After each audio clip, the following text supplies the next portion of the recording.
kanay dem RTS. benn waaw. ñaar Walfadjri. Walfadjri ñaar ñett GFM. bu ñu nee 4 grands groupes de presse ci Sénégal mënoo ci génnee des médias. su fekkente ni par exemple ñi doon saaga Macky Sall la taxoon ñuy saaga nañ ko ba Macky dem na. ma bàyyi gaaruwaale. waaw. yow it bàyyil gaaruwaale. salaam gars yi jaar naa leen bu baax a baax mais gars yi mën nañ tooñ bari yàlla gars yi mën nañ tooñ nañ leen dem déglu ji Ndeye Fatou Ndiaye ak ki nga xam ne mooy Ngoni Salim per ngol après ñëwaat léegi gars yi mën nañ tooñ trop mais Sen TV tamit gars yi waroon nañ ko ci boole ngir yàlla rek gars yi ñu doon seetaan vidéo télévision kooku groupe de presse la imprimerie rek moo ko manqué léegi nag kooku noonu mënoo woote lu ni mel di épargner sa groupe de presse parce que bu ñu nee 4 grands groupes de presse ci Sénégal mënoo ci génnee des médias léegi nag ci 4 grands groupes de presse yooyu boo ko seppee ci woote bi foofu jàpp naa ne ce serait vraiment délaisser une bonne frange de la population parce que am na ñoo xamante ne audimat des médias lañ lan moo def des médias première chaîne de télé ce sont des gens qui regardent la télé donc ñooñu noonu amaana seen préférence ci des médias la soo gisee nga war a varier c'est parce que am na ñoo xamante ne logo bi moo leen intéressé du question rencontre bi nii la kii moo ciy wax mais logo bi rek la ñuy suivre donc lépp lu leen logo bi jàllaleel ñoom moom la ñuy topp léegi nag soo jëlee des médias seppi ko mën naa am na audimat boo xam ne du la topp ci yeneen chaînes yi nga koy woo. parce que il faut pas exclure vraiment ceux qui suivent le groupe des médias parce que c'est un président boo xam ne dafay wax ak askanam te war na mën a gën a élargir wax boobu noonu. day jàkkaarloo ak journaliste waaw. kana kanay dem RTS. benn waaw. ñaar Walfadjri. Walfadjri ñaar ñett GFM. GFM ñett ñeent Sud FM. Sud FM ñeent juróom APS. APS. juróom waaw. APS juróom waaw. juróom benn ci baax. juróom benn ngóore ci am lumière yu baax. juróom benn ngóore Saliou ci am xale nit yi. juróom benn ngóore Saliou waa Kër Nante yi. juróom benn ngóore ña Saliou nga xam ba mu méttee dawuñu. juróom benn ngóore Saliou ñu am studio boo xam ne teguñu télé bu ndaw bi fee. juróom benn ajaratu ngóore Saliou ñi gën a jongoma ci dëkk bi. juróom benn ajaratu ngóore Saliou chroniqueur yi gën a baax ci Sénégal. juróom benn ajaratu ngóore Saliou Diop Salim TV. ay mbay. président nag yaa ngi door a nag tànn nag groupe de presse bu baax nag ah yow ajaratu ngóore Saliou Diop nga ne juróom benn bi kan la Salim TV. mboolem site internet yi nekk ci internet lu ko baax. mboolem télévision yi nekk ci web bi nga ne kan la ci président Diomaye tànn Salim it. Ngoone Saliou nga ne président Bassirou Diomaye Diakhar Faye dafa tànn télévision bi nga xam ne moo am couleur rouge blanc bi plan bi waaw. nga ne kan la président Bassirou Diomaye Diakhar Faye tànn boom logo bu baax bi. nga ne foofu la ban journaliste ne Papa Ousmane. ak kan Mami Samb. ak kan Farimar. ak kan Mama. ak kan Nabou Samb. ak kan Sabine. benn la ak kan Nabou Koor. ñëwal ak kan Ibrahima Sall. ak kan Kilifa. ak kan Pa Assane mu sell mi. ak kan Aram Touré. ak kan fekke des jàppale leen ma ngeen takkante. Cheikh Oumar Talla Cheikh Oumar Talla. ak kan fàtte naa leen. Papa Assane Seck ak kan Papa Assane Seck wax naa ko. ba tey maa ngi lay jàppale ak kan wax naa Papa Assane Seck. wax Pape naa Cheikh Moussa Oumar Sow. Talla. borom Saraba. Siré borom nœud papillon borom na papillon bi. borom analyse kii nga xam ni moo la remplacé di 5e président bu Sénégal di Bassirou Diomaye Diakhar Faye yàlla na ko yàlla jàppale ba li nga fi def mu def fi lu ko ëpp ñun loolu lañ bëgg loolu lañ bëgg mais lu ñu defar nga ni nan yàq kii tabax ak kii toj mënuñoo bokkub gouvernement déedéet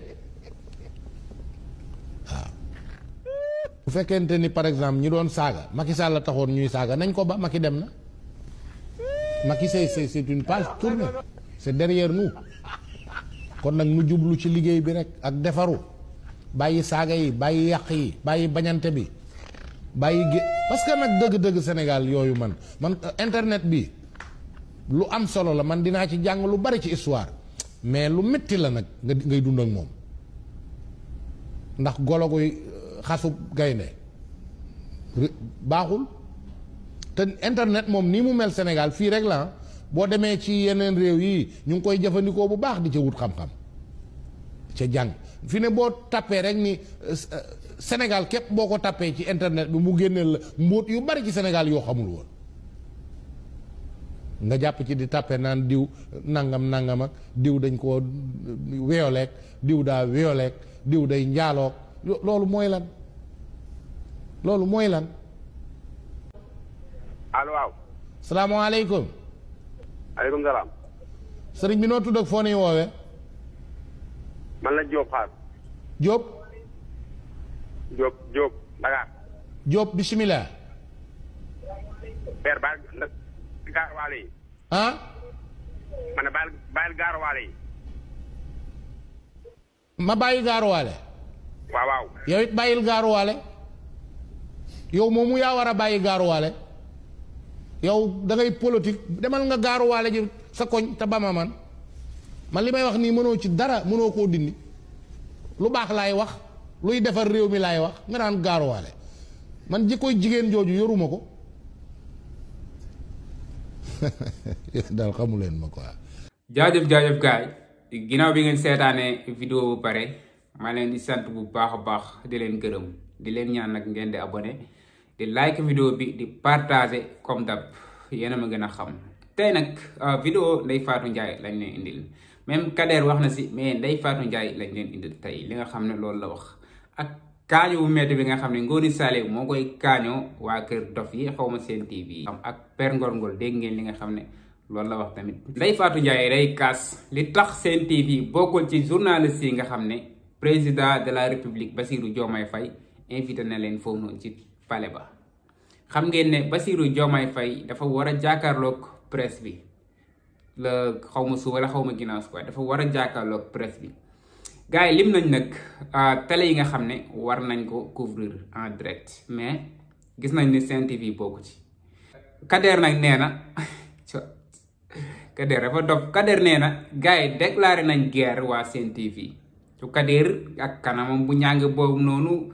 ak fula bi nga xam ne am na ko ni mu waxee moom xam naa dina guerre ba mu saf-saf moom Ndeye Fatou Ndiaye nee na loolu du yoon booy lim groupe de presse bi nga xam ne groupe de presse yi nga xam ne ñoo gën a mag Sénégal doo lim 4 groupes yu mag te boole woo ci Sen TV loolu dama la koy nangul quoi instant bi moom Sen TV siiw na trop Sénégal surtout li nga xam ne mooy émission Kër Dof yi siiw na trop Sénégal man dama jàpp ne ay journalistes yu am niveau bari wuñu foofu noonu Sen TV quoi wax dëgg fa la journaliste yu am niveau bari wuñu foofu noonu bi fa Ahmed Aïdara jógee Mansour Diop jóge foofu noonu ak yeneen journaliste am na sax ay animateurs yoo xam ne ñoo ngi woon foofu noonu dem nañ seen yoon quoi ñi des Sen TV moom instant bi may wax ak yéen nii ay journalistes yu doy waar ñoo ngi foofu noonu mais Ndeye Fatou Ndiaye tamit Ndeye Fatou Ndiaye ku dëgg woon la quoi xaw ma nag lan mooy problème moom quoi xaw ma nag dañ ko xeexloo xaw ma nu mu demee noonu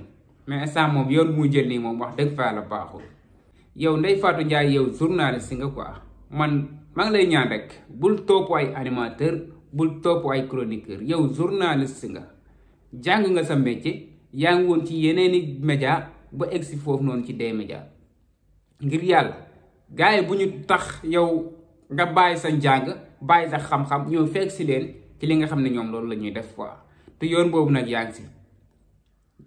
ngi si quoi man moom danga ma neexoon trop mais wax dëgg fa la yaa ngi wàcc raay bi de xaw ma nag mu demee noonu dañuy ñëw ci Ngoni Saliou bi Ngoni Saliou nekk ñoom war nañ dem couvrir affaire bi mais des médias moom xaw ma lan moo tax woowuñu leen mais waa des médias daal waxaguñ lan lañ def quoi waxaguñ ko quoi gars yi ni ñu leen di critiquer mais Bougane ñu moo war a bàyyi journaliste yi ñu liggéey quoi am na loo xam ne nag affaire journaliste la quoi nekkul affaire patron nekkul affaire leneen ak leneen affaire journaliste la na bàyyi journaliste yi ñu def seen liggéey defee ko niñ ko jàngee mais yor ay nit ñu jàng seen métier ba mokkal ko nga ne leen lii ngeen di wax fii ngeen di jëm fee ngeen di jëm pour lan Bougane Gueye yow tamit pour lan yow li nga jàng yaa ngi si mais ngir yàlla bàyyi sa emploi ñoom ñu def liñ jàng ngir yàlla Bougane defal loolu man nag ñi leen di ree wala ñi leen di sànni xeer moom man bokkuma si quoi ndax lépp Bougane la quoi Bougane moo fa teg ay nit ñoo xam ne ay animateur lañ woon xamuñu tous xamuñu ko ci actualité xamuñu dara liy xew ci réew mi ñoom musique lañ xamoon animé mbalax affaire bu xumbu quoi loolu lañ xamoon quoi ñoom pour lan Bougane indi leen foofu noonu teg leen ci plateau yi ñoom ñuy wax ci actualité non loolu naay sul quoi di leen booleeg journaliste yi waaye yow ñuy yàq deru journaliste yi foofu noonu non Bougane yow tamit affaire Bougane la quoi Bougane moo leen yàqal Bougane moo yàq seen TV yi mais alalam na tamit bu ko yàqee moo tey mais ñi fa nekk ñu yàq ñu nangu ñu yàq leen ñoo ko tey seen bopp buñ tuddee leen ay dof waaw noonu la demee Père Ngol Ngol nee na booy yu fekkee Macky Sall moo taxoon ñuy saaga Macky Sall moo taxoon ñuy xeex instant bii nii Macky Sall dem na quoi nañ bàyyi cooli nañ bàyyi saaga yeeg xuloo yeeg affaire yooyu noonu ñaanal na Bassirou Diomaye Faye nag nee na affaire bi yal na ko jig ndam li nga xam ne am na ko ci élection bi passé nii yal na ko jig quoi loolu la ñaanal Bassirou Diomaye Faye man li ma ci gën a non paa bi du ma sa bàyyi paa bi wax na ko sax nee na gars yi xamuñu ko quoi xamuñu ko dañ koy dégg nii rek mais xamuñu ko Paa Ngol Ngol ak auditeurs yi dangay reeree bu sonn bëggee naa leen bu baax a baax ba ci beneen vidéo sama gars yi bu leen fàtte di abonné di liker di partager comme ni ngeen koy defee waaw fan yi moom gis naa ne yéen a ngi si quoi mais jàpp leen si rek affaire yi gën a jëm si kanam gars yi jaajëf sama gars yi bëggee naa leen bu baax a baax ba ci beneen vidéo jaajëf